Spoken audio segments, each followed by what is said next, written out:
Hi, my name's Bree and I'm a huge plant lover. I'm very new to YouTube, so if you enjoyed this content, I really hope you'll subscribe and follow along my journey. Today I want to talk about my plant ban that I'm doing for January 2026. This will be the first time since I've gotten really into plants that I am enforcing a plant ban, or a no-buy, if you will, on myself. I want to talk about why.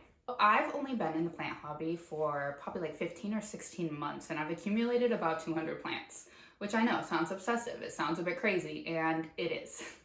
Luckily, I didn't have to go into debt for any of this. It was mostly disposable income. It was extra income. And I'm very grateful to have the opportunity to create such a robust collection in such a short period of time. But I have my limits. I have both my limits financially. I have limits on time, and that's a big one.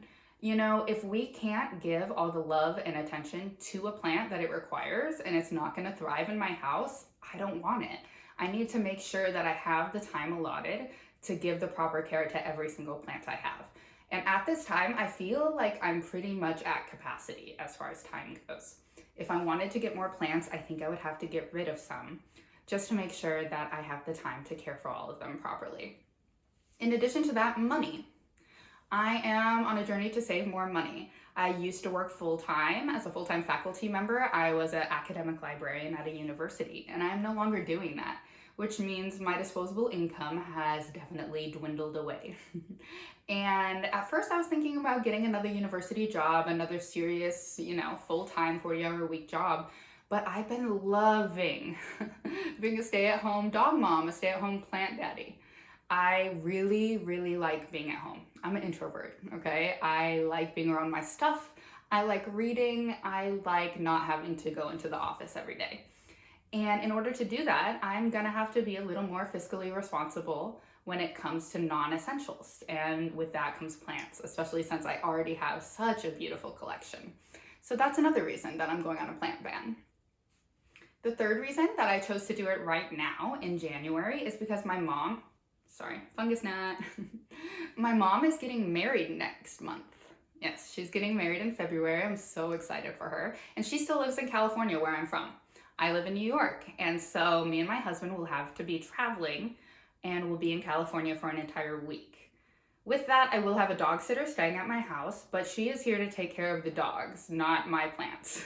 So I don't want to be bringing any new plants in that I won't be able to monitor if they have pests, that I won't be able to check on their care, especially when I don't know their water requirements.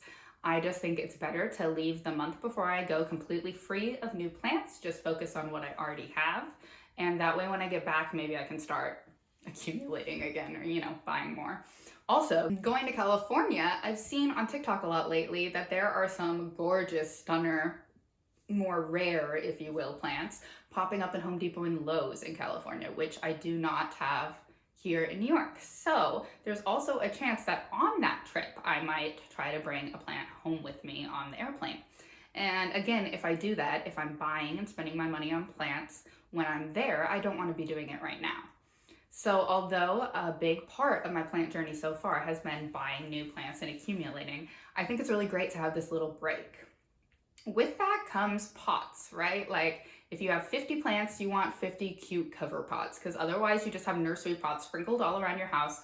It's not aesthetically pleasing, and that's where I was for quite a while. I think I only have like 2 or 3 plants at the moment that don't have cover pots, but I kind of made a promise to myself that in 2026, I'm not going to be bringing more plants into my house until the plants I already have a nice home, which means a pot. And I do thrift the vast majority of my pots, but with that, it takes more time and effort than just heading over to Walmart and buying a handful of pots.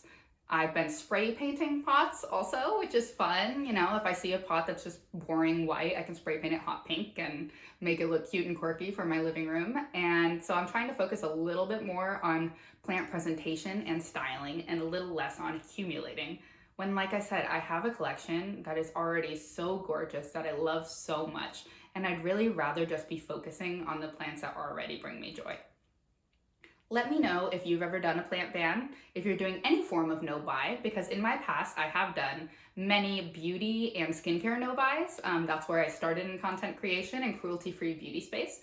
So I've already done 3 full years of no-buys for beauty products. And this is just a little month because I knew I couldn't do all 2026. I will have to buy a plant at some point.